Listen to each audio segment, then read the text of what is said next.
Thank you, Yes, Minister. I want to ask you to do everything possible to defer the new derogation regime which is reducing from 250 kgs to 220 to pause it or defer it at least for a period of time, because as you would know from being from a country area, Minister, which you come from, farmers get their cows and calves, or cows and heifers in calf, at least by the end of July, and so that they will have them calving from January onwards, then February and March, to meet the new season and to catch the first grass that grows. And it was no different this year. And farmers had all their cows and heifers and calf at least by the end of July. And then in September we were told that this new regime was coming into place the 1st of January. So you can see the predicament that many farmers are in now. There is no market at the present time for that fellas would be buying in calf cows or in calf heifers for to milk them into the coming year, because most of them have their quota filled and they have the cow sold, and they have their amount of cows, so no one will be buying the extra cows or heifers that will be sold. So the only place that they're going to have, the farmers are going to have to go with them, first of all, in order to keep the same amount of cows, they would have to buy more land or rent more land. And that's not possible for the very most of them. It's just not possible. So the only option they have is to send their heavy in calf cows and in calf heifers into the factory for slaughter. And I think that's not a good thing to be asking these farmers to do. It was never done in farming practices. Farmers never did that, sell an in-calf cow that was near calving or an in-calf heifer to send them into the factory. That was never done, Minister. And I'm asking you to pull out all the stops to ensure that that doesn't happen, and at least give the farmers, we're against the derogation, the reduction of the derogation, but seeing as it's almost copper-fashioned, I'm asking this Minister for the Environment is coming over here on Thursday to pull out all the stops and ensure that this element of what's happening is told to them, because this is cruelty. It's inhumane in the animal sense to do this to cows and heifers that are heavy in calf. And I have been asked by farmers around Killarney and around Kerry and Cork even and Tipperary and Limerick, and they're saying it's just unbelievable that they find themselves in this predicament. And I'm asking you, especially, Minister, and I know you're from a country place, and I appreciate your presence here tonight and to listen to my story, because I know that you will take it forward. And I'm appealing to you to drive it home I know the Taoiseach is meeting the Minister, I don't know who else. But I'm appealing to make every effort that he can to ensure that there's some pause or some deferral, and give farmers a proper chance, a fair chance to comply with the new regulations. Because when it was announced in September, it was too late then. The cows and heifers were in calf. Thank you. Thank you, Deputy. Thank Deputy Healy-Rae for raising this issue. It's a very important issue and timely in advance of the Commissioner's visit this year. The Government recognises the importance of maintaining Ireland's nitrates derogation. We are committed to seeking to maintain the derogation into the longer term. However, to do this, we all have to act together to improve water quality. Our current derogation includes a requirement for a 2-year water quality review. European Commission implementing decision, which is the formal legal instrument awarding Ireland's derogation, states that the maximum derogation stocking rate must reduce to 220 kg nitrogen per hectare from the 1st of January 24 in areas that did not pass the review. In March of this year, Minister McConalogue agreed with the Commission to revisit the conditionality around the 2-year water quality review. In June, the Environmental Protection Agency reported the outcome of the review. Their report identified a significant area of the country that had failed at least one of the 4 criteria prescribed by the Commission. In August, as part of Minister McConalogue's ongoing engagement, he wrote to Commissioner Sefconis seeking more time to establish the impact of measures recently introduced under the Nitrates Action Programme before there will be any reduction in the maximum derogation stocking rate.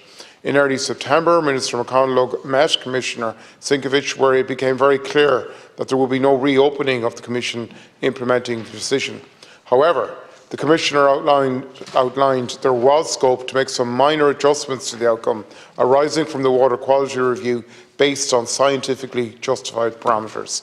Following that interpretation process, the final implementation map showing the areas that must move to the lower maximum derogation stocking rate was published on the 3rd of October. Minister McConalogue has continued and is continuously engaging with the Commission on the implementing decision, including in relation to recent reports suggesting that there may be a prospect of delaying implementation. It is critically important, and I know the Deputy agrees with me, that farmers have clarity on this matter, and that will be the focus of Commissioner Sinkovich's visit this Thursday. Minister McConalogue will use this opportunity to emphasise the critical importance of Irish agriculture retaining its nitrates derogation from 2026 onwards. However, as the engagement continues, it is prudent that we continue to prepare for the move to the lower maximum stocking rate, and this is why the Department of Agriculture, Food and the Marine published the implementation map in early October, categorised all land in the country, and has since commenced the process of writing to the farmers most likely to be directly impacted by the reduction in the derogation stocking rate limit. I want to speak directly, Deputy, to your specific concerns, and it's important to clarify that the move to the 220 kg does not mean that on the 1st of January next year an impacted farm must be at or below 220 kg of livestock manure nitrogen per hectare. As is normal practice, compliance with the new maximum allowance will be assessed on a calendar year basis after year end. Obviously, to ensure that farmers are compliant overall by the end of 2024, it would be beneficial if action was taken early to ensure an orderly transition to the new derogation regime.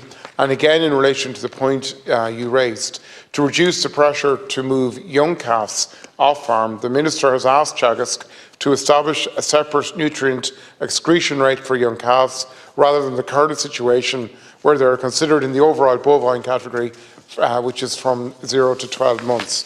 Teagasc have also been asked to investigate the impact of reducing the maximum crude protein content of concentrates fed to dairy cows at grass.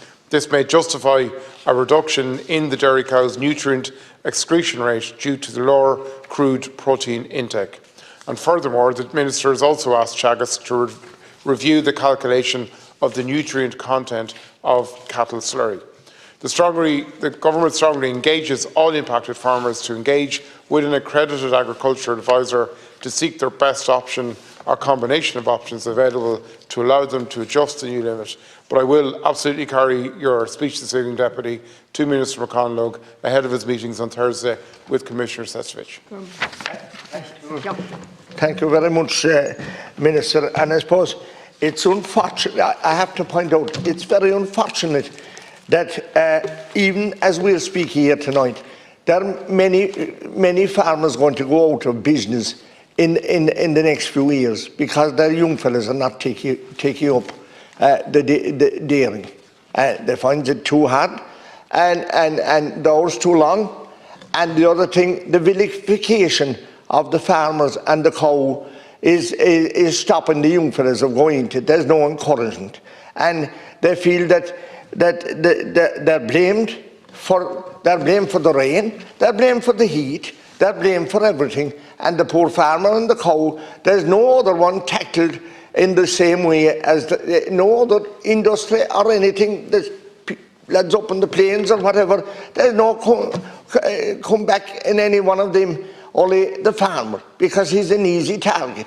And Minister, look, as I said to you, many of them are going to go out of business, and I was also asked to say that the latest nitrates action which is in place now, the programme, is not in place long enough to demonstrate that we were gaining and improving.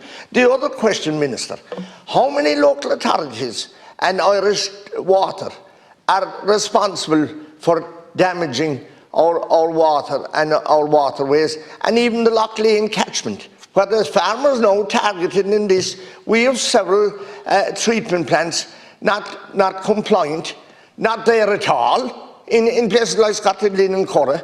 So it's very unfortunate that we're pointing the finger.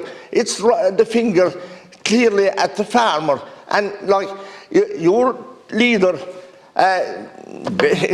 gave out to me for raising the issue of calling cows, that he was going to call cows. Well, that's what's happening.